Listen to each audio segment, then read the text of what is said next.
Speakers, please. Jennifer Knight, 1232 Ballahack Road, representing self, followed by Lynn Pridgeon.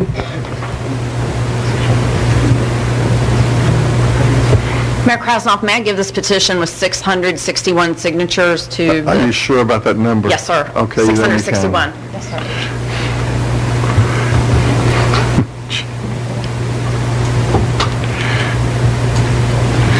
Honorable Mayor Krasnoff, I'm 20 seconds over. Are you going to bang a gong like right at five minutes? I practiced, and it's 5 minutes, 20 seconds.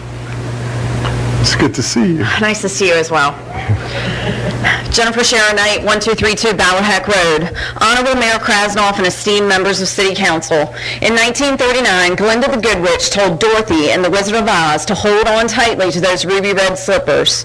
Their magic must be very powerful indeed if she wants them so badly.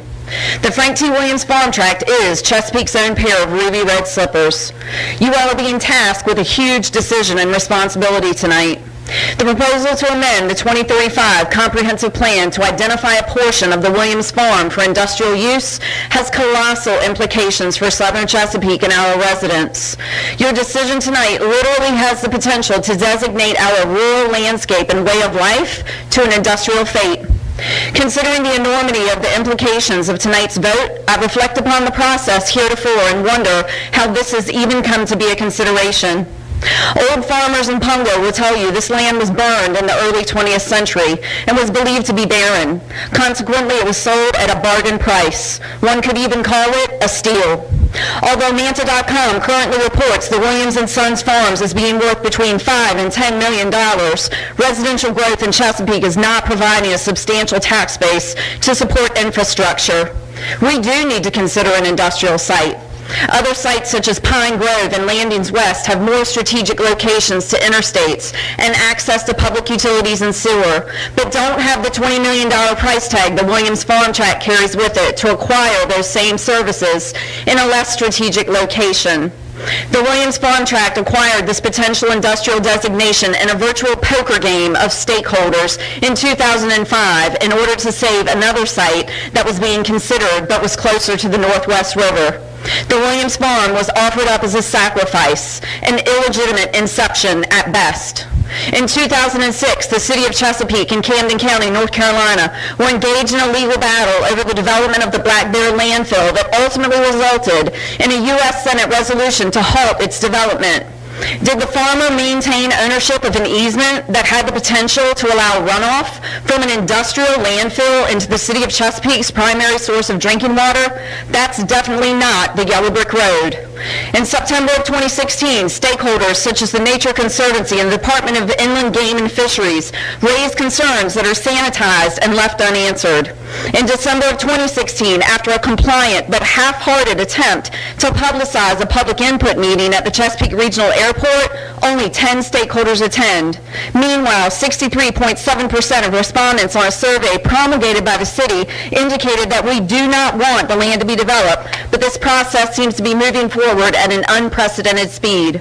Why are questions being left unanswered? As citizens have raised their concerns at a state level, our representatives have informed us this is a local issue and have placed the onus of a decision on you all, our local elected officials. Has the City of Chesapeake's process been compliant? Absolutely. But has it been implemented with fidelity and transparency that honors the process and allows the citizens a level of comfort and confidence with our elected officials? There is no current wetland survey. A simple call to the Army Corps of Engineers answers that.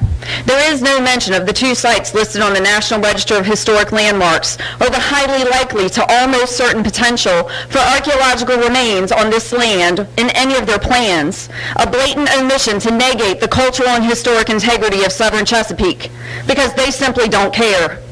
The speed and speculative nature of this proposal leaves too many salient questions unanswered. The non-resident millionaire farmer doesn't need you to advocate on his behalf. And although state representatives may be garnering your support for this project, when questioned by the citizens, they defer all responsibility back to you. I think the power of those ruby slippers is that they contain everything that makes southern Chesapeake home. Keeping the source of our drinking water clean, protecting the Great Dismal Swamp Canal and surrounding historic wetlands, and our cultural and historic identity as a rural community. No amount of money generated from an industrial development can replace those precious commodities.